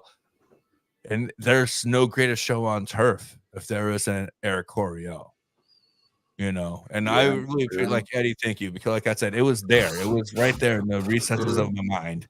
You unlocked it. Yes, it was Chargers, Thunderbolts era. That's when they were the Roaring Thunderbolts, man. And by the way, we've talked a little bit about my war story, but not many people know I was born in the 619, San Diego, right here. Oh, okay. That's right. I was born on the West Coast. Well, I'll tell you what, Phil, we might have crossed some paths out there because my father lived in Palm Springs at 29 Palms Naval Base. Marine Corps base there. I've been down to Balboa, Camp Pendleton, Balboa many times down your area down San Diego, brother. Yeah, I was born in Balboa. I was stationed there when I was small world. Yeah, brother. Definitely. Like I said, that's another transitional offense in the history of the NFL. If you really look at about progressions, you can almost scale it like every few years of like, okay, 5 to 7 years, there's a new guy that comes in and innovates and sees something that nobody else saw. And then guess what? It's reactionary. Now the defense is coming in because that really is what it's been. Initially, it was grinded out, basically rugby, right? When we started playing football in America, it was basically rugby. And then as soon as we started realizing, hey, we don't just have to like hand it, we could like at least like shovel it or throw it or somehow like use the air or separation between us to get the ball from me to you. That's when we innovated this game, right? That's the difference between rugby, Australian rules football, and American football. Yeah. Right. And every time the offense progresses, the defense is now catching up. That's the thing. If you have a coach that's one step ahead of you, like Shanahan and Andy Reid is, of course, how they innovate the game. Talking about coaches here, Harbaugh's been that old school mentality, smash mouth football with San Francisco. Michigan used to be that way, Phil. He goes back there, he turns it around. I'm going to run the ball first. I'm going to win with J.J. McCarthy. I'm going to win with him. Why not? I got the best running back, Blake Corum. Run the ball, play good defense. Very simple. But you think about I go back to what I said 4 times 3 here. You always got to be a step ahead of your defensive coordinators on the other side. I run 11 to 14-year-old elite football up here. Well, I'm the first coach in this area, this district, pretty much in half the state that runs an offense. I don't have to say a word. All I do is say, play 34. All my coaches hear it. They put up billboards like this and say, other coaches are like, what the hell am I looking at? I got Phil on one picture. I got Paul on a picture. I got out of the box logo. What the hell are they running? This is not right. We see the same pictures on every play. What are they doing? You got to stay a step ahead, right? Yeah, I'm not trying to steal your thunder, but what was the college team that did that? Oregon Ducks. Oregon, yeah. That's where I learned it from. Chip Kelly. Mm-hmm. Hey, oh, by the way. Yes, okay. I know. Listen, Ohio State. Wow. Anybody watching us right now, me and Paul are trying to get our schedules together to talk about the show between the two of us moving forward, where we just do this, basically, just diarrhea and talk about sports and see what we talk about for like however long we want to talk about. But definitely. Chip Kelly, what an interesting move, right? Like I want to get it. Anyways, okay, back to the Super Bowl. That's another show, Phil. Phil, we definitely got to do this because I want to do that. Topics of the week, and we're going to also have viewer participation. Bring up a subject, stump this, whatever you want to say. This is what I love about sports: when you get two guys to talk about it, and you go off the rails like Out of the Box does, and talk about another topic. Definitely, we're going to talk about doing that. And guys, also make sure you like, share, subscribe on the Stash as well for Phil, our network as well. Give us comments, give us topics that you want to talk about. But Phil, let's get into the last subject here. Let's talk about who wins this game, Phil. Oh, damn. It's going to be the Niners, I think. I have to. I know. I keep picking against Patty Mahomes. It's winning. It's like all the other pundits. But I don't think that I just don't see Kansas City being able to get out to an early lead. And I think that's the only way they win this game, honestly, because of the way 49ers play the ball. We've talked about what they have in the backfield, how they can control the clock, how they can play 4-by-3 if they really want to. And they really want to play 4-by-3 football. Why would you not right now? I agree. The only thing that's going to beat you if you're the 49ers, number 15. Yeah. Giving him too much time with the ball. It's how I keep seeing him beat other teams, right? Stop giving him time when it matters. I think the Niners are built for that. So I'm looking 23-17 Niners. Okay. I'll piggyback on exactly what you said here. The only person that's going to beat them, I'll give it 2 people. Andy Reid's scheme, but the word is number 15 to execute. He has to execute the game plan, number 1. But going to the Niners, man, we talked about at the beginning of the show, chess match, both sides equal. Both sides of the ball, both coaching staffs, both QBs. Well, I give the nod to Patrick Mahomes, of course, but execution I give to Patrick Mahomes and Brock Purdy as well. They've both been there. They showed ways to win. But going back to the beginning of the show, chess match plus 4 times 3.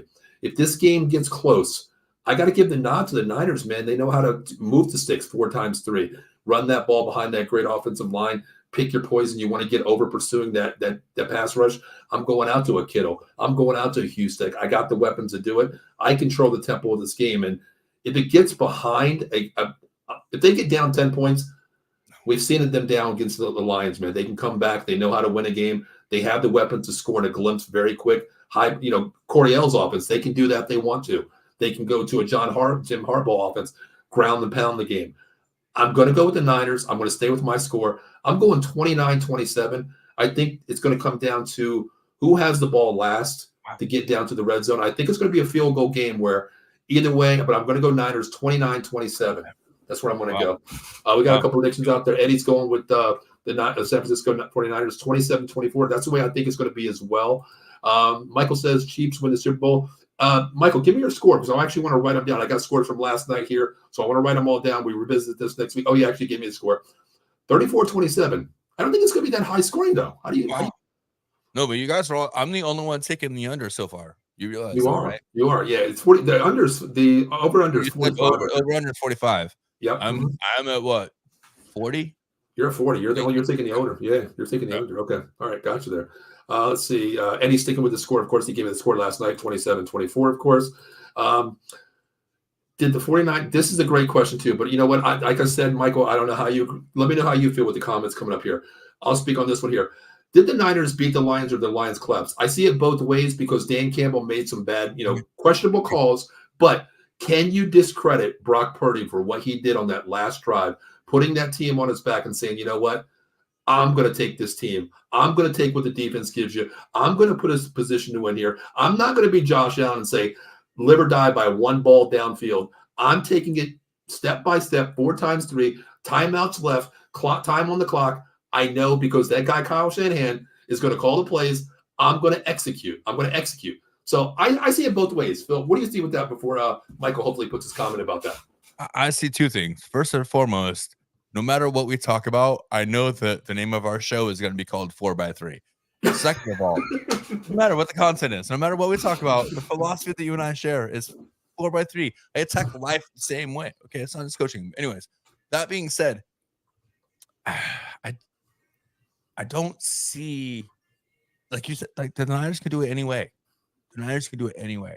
The Kansas City has a very specific way, I believe, to win this game. That's why I look at it, right? Like,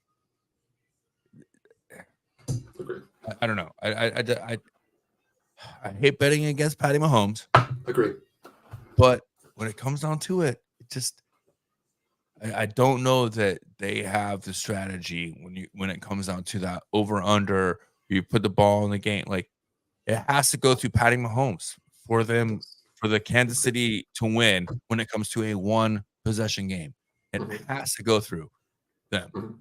Eddie, thank you. No, Eddie just reminded me what you were asking me. Sorry, I got on a tangent because it's all good. No, who collapsed? Did the Lions collapse against the Bucks? Right. So did the Niners collapse did the Lions collapse? Or the Lions win? Well, did the Bucks collapse or did the Lions win? Right? Because the Bucks should have probably won that game, honestly. But they got injured and they had an injury on cornerback, and the Lions were able to exploit that. That was the difference in that game, really. Agreed. Okay. So we could go back and talk about, did they do this? Did they do that? No. We're talking about the two teams that are in the game now. Okay. I don't care about what happened week 1, week 8, 10, 16, week 20. We're talking about the game. Agreed. Right. Agreed. And we've seen that the Niners know how to win from every aspect this season. Kansas City has shown they can only beat great teams if they keep them from scoring. Okay. Defense, yep. They haven't won against a great team in a shootout. They've only beat the great teams. Like I said to lead the show, Eddie nailed it, right? You highlighted it.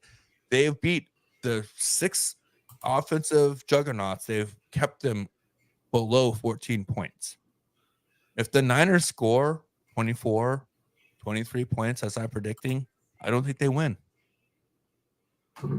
Michael says, well, Brock hasn't been in a Super Bowl with this pressure. You know what?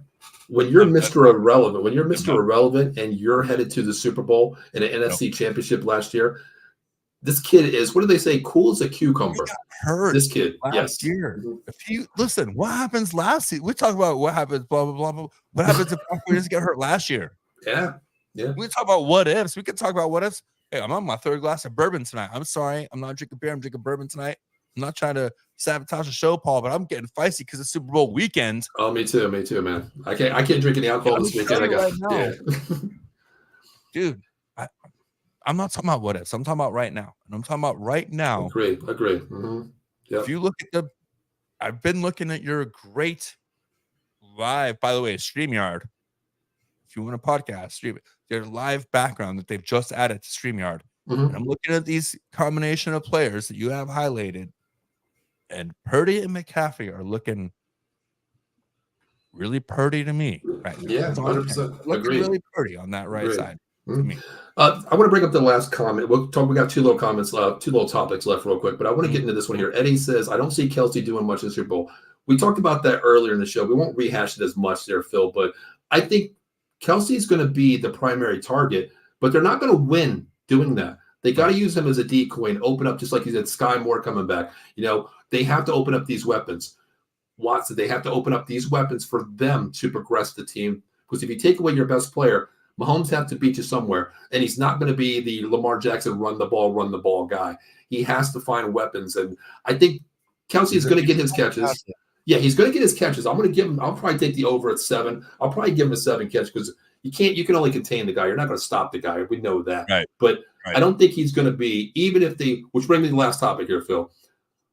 Who you got the Niners winning here? I want just in case the Chiefs win, and I'll go with the Chiefs as well here. Let's talk about the Niners. Who wins the MVP if the Niners win this game? Kittle. Wow, Kittle, really? Yep. Wow. Okay. Wow. Yeah, I think he's going to have the quote unquote Kelsey moment. Right. Okay. You're going Kittle. I'm going to go the obvious here, man. I think they bleed the well with this one. They went out and got this dude for, Mr. Injury prone. You got to give the ball to your best player, and that is CMC, number 23 there. I mean, we talk about basketball being the GOAT, number 23. This dude, man, he's sporting that 23, and he's going to play like it. The GOAT, CMC. I think he's going to win the MVP. But just in case these Kansas City Chiefs win the game here, where does the MVP lie if that falls in progression? Okay. Are we gonna get in there? I know we've gone like a little bit longer than we talked about in the pre-show. But are we gonna get into the props?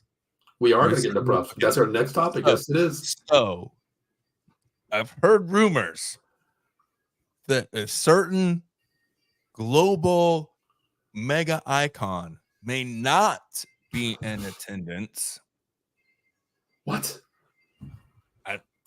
But I believe that's a misdirection and diversion, right? So, as a full-blown Tay-Tay fan, Swifty, if you will, if the Chiefs win, that means Travis Kelce got in the end zone, this is what I'm saying. The only way, it doesn't have to go through Kelce, but he has to get a touchdown, and then someone else has to get a touchdown for them to win. It will be Kelce because he has to be the MVP if they win and he gets in the touch in the end zone. And I think they only win if he gets in the end zone. And he's a like the Swifties were going to force the hand of the MVP for the Chiefs if they win, because I honestly, this is the hill I'm dying on. I don't think the Chiefs win if at least they don't score at least 2 tutties, and one of them has to be Kelce to be able to open up the offense for somebody else. You know what I'm saying? One way. They have to open it up before or after him some way. Gotcha. Okay. I agree with you. Oh, man. I'm glad you said that. Hold that Tay thought, because that's going to be one of my prop bets coming up there. Glad you mentioned that. Thanks for reminding me there. That's why we work well together. That's why we work well together, man. If the Chiefs win, I'm not going to go Kelce. I'm going to go Pacheco.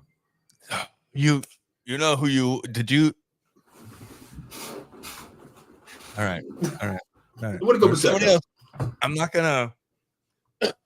We promote our own stuff here. I'm not gonna talk about ESPN guys or other guys that maybe have been on Radio Row that maybe have mentioned Pacheco possibly being an MVP. Mm-hmm.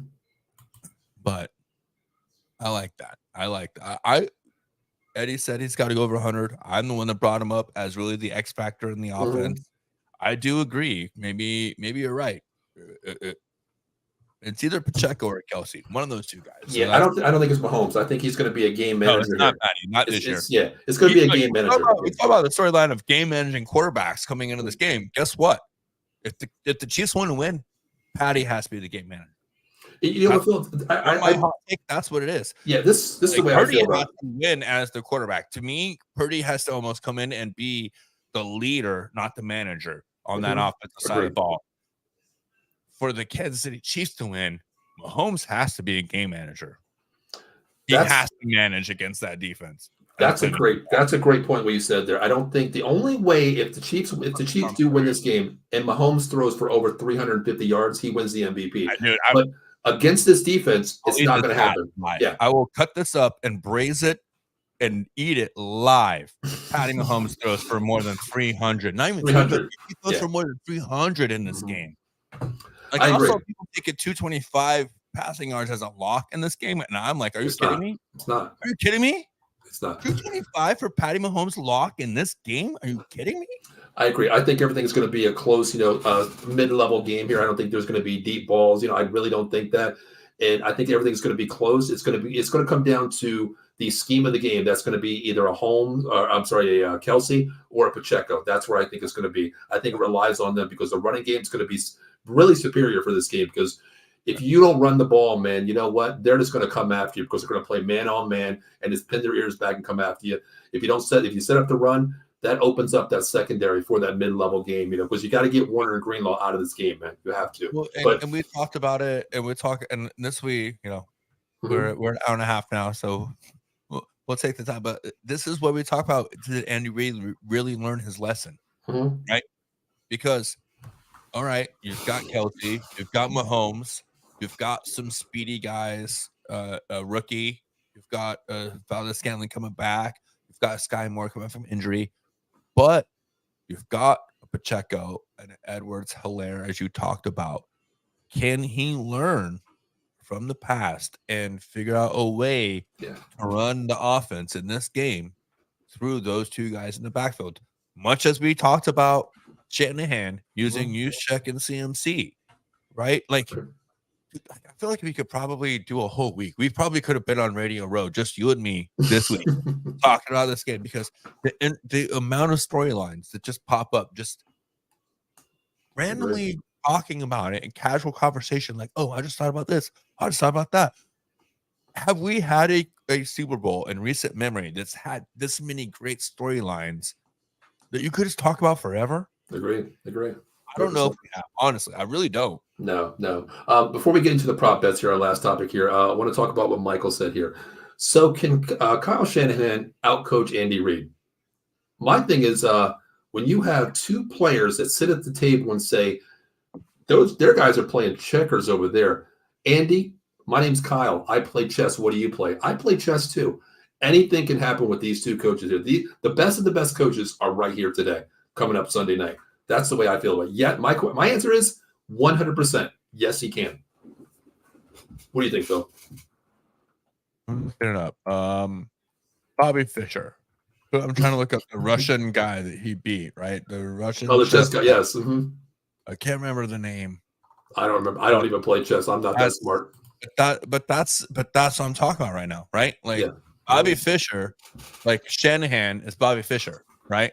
Yeah. And Kyle and Andy Reid is the Russian guy, the old walrus, as I've always called him, the walrus. We called him the cheeseburger, the burger. No, he's the walrus. I called him that when he was in Philly. He's always, I am the walrus, right? He's the one that's long in the tooth. So I love my own look. But no, and now we have the young guy, Shanahan, but also a legacy guy, right? Can he dethrone him? And that's what it is. That's what it is. Is it the changing of the guard. Mhm. That's the storyline. So we Exactly. buried the lead, Paul, this entire time. Is this the changing of the guard? Because we've also talked about it. Is this Andy Reid's last Super Bowl? Yeah. Does he retire after this season? Yeah. So many topics. So And many topics we can talk about. by the way, guess who doesn't have a job right now? Eric Bieniemy. Yeah. And a lot of people said that it was his offense. You know, Andy Reid was just a voice. As we saw the successionship happen on Showtime, but we also saw in New England right now with Belichick's out. We have this. Maybe Bieniemy comes back. Maybe Andy Reid says, "Hey, wow. You know the scheme, you know the system, right? I retire." Bieniemy should have been the heir apparent anyways, but it's not that I didn't respect you. It's just that my time wasn't quite done yet. It's still my time, right? But if he wins, even if he doesn't win, we're sitting here before this game even happens, putting him in that echelon of GOAT, right? With or without this game even being played. We're already talking about that. So win or lose, this guy can retire and still be talked about as one of the greatest of all time. Sure, agree. And Eric Bieniemy doesn't have a job right now. Agreed. And if he comes back, Patty Mahomes still has time in this league. Like time in this league. Eric Bieniemy is not old. He is young. He has a young mind. He has a young football mind. Gotcha. I agree with that 100%. Last comment here before we get here. We're going to read Michael's quick. Before we get to our prop bets, I want to give me one. I'll give you one. Best way to make money out there. And I do have a comical one I'd like to get your opinion on as well. Michael says the Chiefs beat the Eagles this last year's Super Bowl. The Eagles defense was with the Niners defensively across the board. So Mahomes know how to win. I'm not knocking Mahomes. I just think that advantage-wise, scheme-wise, defense advantage front seven. You know, we already talked about this earlier. Eddie says Tony's out. Yes. Nick Algoretti is actually starting in his place, and we talked about the beginning of the show where, you know, that side over there, you have Hargrave, of course. You know, this front seven can get penetrated with schemes, you know, twin stunts, twists. So it's going to be a huge thing. But I'm not knocking Mahomes. He can win the game. You got to knock off the pedestal, you know, the guy off the pedestal first. I'm not haven't knocked him off yet. That's why I'm going with who has the ball last to win this game. And I think the Niners prevail. But let's see, last comment before we get these prop bets, man. Thank you. We appreciate all the comments. Thank you guys so much. Really do. Michael says, with this Kyle's second Super Bowl, like he lost the 4 championship games, so the pressure is on Kyle to prove to get over them. I agree with that. You know, we talk about GOATs. You know, if Brady got to 7 AFC championships, didn't win a damn thing, would he be the GOAT? No. Oh. You know, we talk about certain players. Hey, Michael who Jordan. talks about Marino anymore? Let's be honest. What's that? Who still talks about Marino anymore? Yeah, exactly. All the yards in the world. Before Peyton, everyone talks about Marino. Yeah. Once Peyton finally won in Denver, sorry, man. We only talk about you in relation to isotoners and Ace Ventura, right? Exactly. Yeah. Mm-hmm. I mean, there's so many people you can mention. You go back to the Coryell days, Dan Fouts, you know, Mr. Yardage there himself, Dan Marino, Duper, and Clayton lit up the boards. Well, no championships. Where do you stand in our board? We don't like you. You're not championship worthy. Yeah. Yeah. Right. 100%. Well, Phil, how about this? How about you give me one prop bet? If you had, you know, $1,000 out there and you said, you know what, I got to double my money or whatever the odds are. What is your one bet that you love to go to? What is your one bet? Man, I love you that you let me lead. So I'm taking the obvious.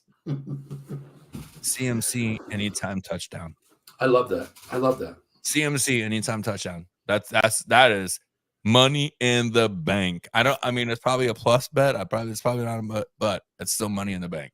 I think it hit on. I actually take that every week. I think it's a 15 out of 17 regular season guaranteed, you know, touchdown anytime TD with CMC. Yeah, 100%. My thing is going to be a minus 220, not the best odds. Last 3 years, it used to be minus 110. So basically, you're losing $10 on every 100 that you put in. But this year, every year, I bet this ever since DraftKings has come out. I always put $2,000 on this bet, Phil, every year. I've hit 15 years straight with this one. Mini flex right there. This one, mini flex. The opening kickoff, Phil, guaranteed to be a touchback. Wow. It's only not hit 1 year in DraftKings history. Yes. Yes. All right. Well, so that and Reba going over on the national anthem, which is I thought you were gonna take. No. That's a full on lock. Zero Mm. chance Reba doesn't go at least 8 seconds over. Really? You're one of those national anthem fans, huh? I mean, no, it was brought up on Super Bowl Row this week. Again, I'm a YouTube whore. That's what I Gotcha. do. Like, I don't really watch TV. I watch YouTube a lot, Mhm. especially live sportscasters. Like, hey, if that's what you want to do, you better watch the people that do it for a living, right? Hey. And listen, he likes to go. I'm gonna right now. Dude, this is for Pat McAfee right now, bro. Yeah. Dude is living the freaking dream. He likes to give out claps and props. Pat McAfee. 100%. That guy's living 100%. my dream right now. I love 100%. that guy. But I'll give you one. First talk show on Radio Row for ESPN in like 15 years, dude. Yeah. Anyways, go ahead. He's everywhere. I'll tell you that. Last night, he's so calm. I love watching that. He's back every Monday at WWE with Michael Cole. He is. Let's go. I tell you what. There's one prop bet. Eddie brings up a great point. All throughout the year on the Dallas Cowboy 215 show, I put a prop bet out there. It's funny that it hit the last week of the season against Green Bay. This one right here. I said Dallas Cowboy will score 3 touchdowns from the tight ends. They did it the last week of the season.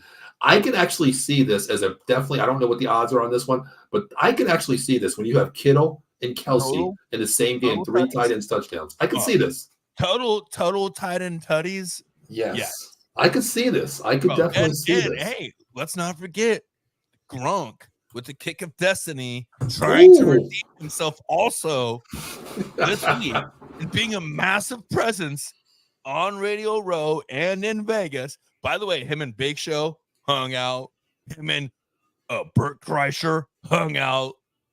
Listen, I like it. I like the over for the 3 tutties for tight end. While Gronk is in Vegas doing his thing. Hell yeah. I like Does he make the field goal or not? Oh, hell yes, he makes it. He makes it. Okay. Gotcha. Okay. He's got full Vegas vibes.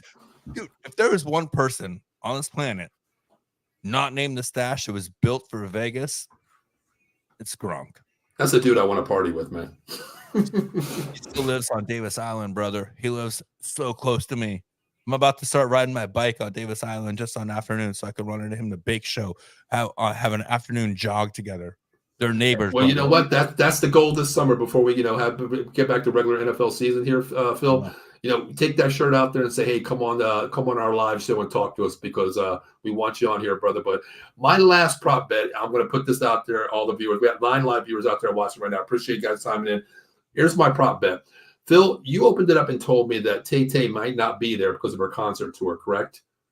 Yeah. Okay. But if she takes it, maybe. Yeah, exactly. If she takes that red eye and, shows up there right next to Jackson Mahomes, Brittany Mahomes in that press box, how many times, according to Caesar Draft Pick, I actually played this one a little bit as a fun bet, the over and under on Taylor Swift sightings panned in at least a second on her is 7.5 times.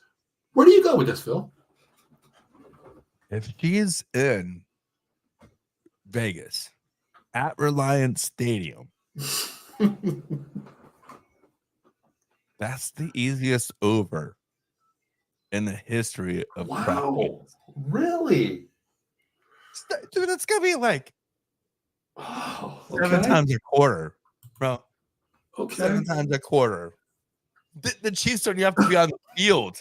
The Chiefs don't even have to be on the field to cut away. Like normally, when you're talking about a quarterback's wife or a player's girlfriend or significant other, they're actually on the field making plays.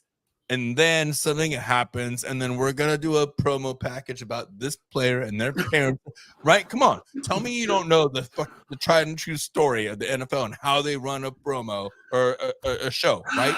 Yeah. Special interest here, there, a special cutaway.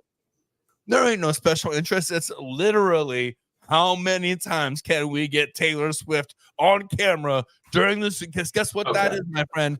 The most free Super Bowl ad in the history of the Super Bowl.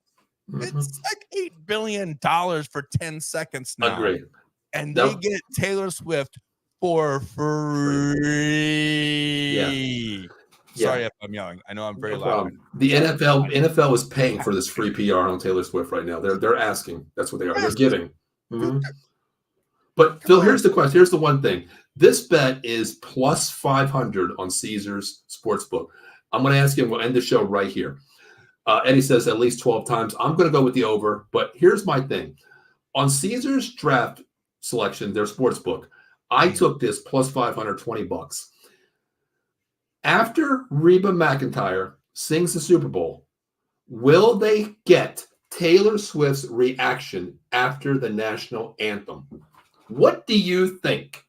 Did you see the Grammys? I didn't watch them. I did not watch the Grammys. You missed out, my friend.